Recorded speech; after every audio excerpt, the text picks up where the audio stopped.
Bismillahirrahmanirrahim. Assalamualaikum warahmatullahi wabarakatuh. Perkenalkan, saya dari Universitas Garut, Fakultas MIPA, Prodi Farmasi. Saya di sini akan mempresentasikan dari mata kuliah patologi tentang epilepsi.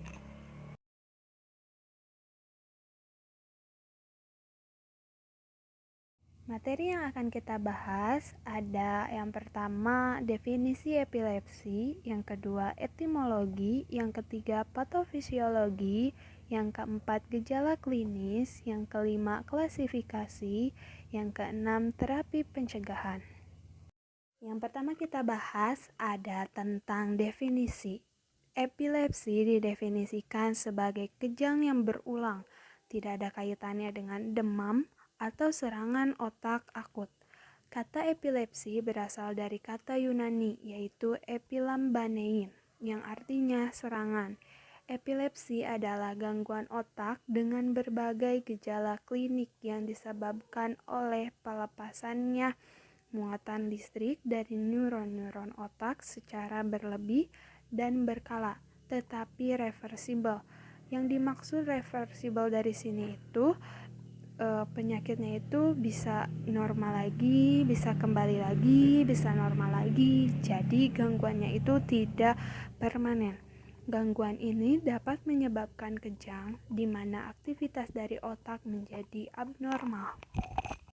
Selanjutnya ada etiologi atau penyebab penyakit. Yang pertama ada idiopatik, terdiri dari semua umur, terutama usia 5 tahun sampai 20 tahun, dan faktor genetik. Untuk yang kedua, kelainan kognital, terdiri dari trauma lahir. Kelainan kognital ini dapat terjadi karena kromosom yang abnormal, radiasi, obat-obat teratogenetik. Yang ketiga, ada infeksi. Infeksi ini terjadi karena adanya infeksi virus, bakteri, parasit, dan abses otak. Yang keempat, ada trauma kepala. Trauma kepala ini dapat menyebabkan kerusakan pada otak. Yang kelima, ada gangguan vaskular. Penyebabnya karena adanya serangan stroke yang mengganggu pembuluh darah di otak atau peredaran darah di otak yang dapat menimbulkan kejang. Patofisiologi. Sebelum bahas patofisiologi epilepsi, saya akan mengingatkan kembali tentang keseimbangan pengaruh inhibisi dan eksitatori pada otak. Jadi, pada normalnya itu, inhibisi itu bekerja menghambat aktivitas neuron, atau contohnya pada saat orang tertidur. Tertera pada gambar, jadi sel GABA-nya itu keluar dari ujung saraf satu ke sel lainnya. GABA lepas berikatan dengan reseptor, maka akan memicu kanal ion dan akan terjadinya aliran muatan negatif. Selanjutnya masuk dan sel akan tidak beraktivitas.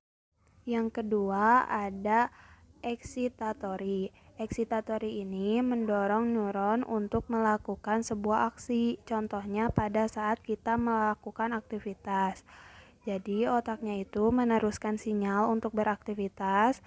Kanalnya akan membuka ion Na+ menuju pelepasan glutamat. Selanjutnya akan berikatan dengan reseptor. Ion positif itu akan masuk ke sel saraf dan sel saraf akan aktif. Kalau pada epilepsi terjadi karena ketidakseimbangan antara pengaruh inhibisi dan eksitatori pada otak. Jadi, tidak seimbangnya neuron transmitternya. Sel saraf di epilepsi itu berinteraksi berlebih, misalnya glutamat yang berlebih, inhibisi dari GABA-nya, atau kekurangan dari GABA-nya. Jadi, sel sarafnya itu kurang istirahat dengan baik. Selanjutnya ada juga berkurangnya membran yang mengikat ATP pada pengikatan transport ion. Jadi ketidakseimbangan juga atau ketidakstabilan juga membran sarafnya. Gejala klinis. Yang pertama, gejala kejang yang spesifik akan tergantung pada macam kejangnya. Jenis kejang dapat bervariasi antara parsial namun cenderung serupa. Yang kedua, kejang kompleks parsial dapat termasuk gambaran motor sensori atau motor vokal. Yang ketiga, kejang kompleks parsial dikaitkan dengan perubahan kesadaran. Yang keempat, ketidakadaan kejang dapat berdampak relatif ringan dengan periode perubahan kesadaran hanya sangat singkat per detik. Yang kelima, kejang tonik-klonik umumnya merupakan episode konvulsif utama dan selalu dikaitkan dengan kehilangan kesadaran. Klasifikasi kejang epilepsi dibagi menjadi dua bagian. Yang pertama ada kejang umum. Kejang ini terjadi pada kedua hemisfer otak secara bersama-sama. Titik kejang umum ini terbagi menjadi beberapa. Yang pertama ada tonic-clonic convulsion atau grand mal, merupakan bentuk yang paling banyak. Terjadi pada pasien tiba-tiba jatuh, kejang, nafas terengah-engah, keluar air liur, bisa terjadi sianosis, ngompol, atau menggigit lidah. Terjadinya beberapa menit, kemudian diikuti lemah, kebingungan, sakit kepala. Yang kedua ada abscess attack atau lena atau palate mal. Jenis yang jarang umumnya hanya terjadi pada masa anak-anak atau awal remaja.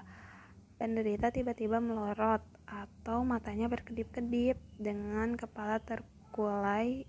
Kejadiannya cuma beberapa detik dan bahkan sering tidak disadari. Selanjutnya, myoclonic seizure biasanya terjadi pada pagi hari setelah bangun tidur. Pasien mengalami sentakan yang tiba-tiba, jenis yang sama tapi non-epileptik. Bisa terjadi pada pasien normal. Selanjutnya ada atonic seizure, jarang terjadi. Kalaupun terjadi, pasien tiba-tiba kehilangan kekuatan otot jatuh, tapi bisa segera reconvert. Yang kedua, kejang parsial atau lokal jika dimulai dari daerah tertentu dari otak. Kejang parsial ini dibagi menjadi beberapa, yaitu simple partial.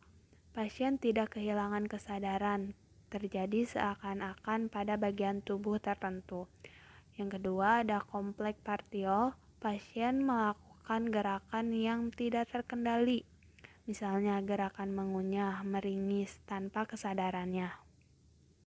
Diagnosa tampak jelas pada gambar-gambar tersebut. Yang pertama itu adalah CT scan menggunakan sinar X. Pemeriksaan ini dapat menunjukkan adanya abnormalitas pada otak yang mungkin menjadi penyebab mendasarinya kejang, seperti tumor, pendarahan, sama kista.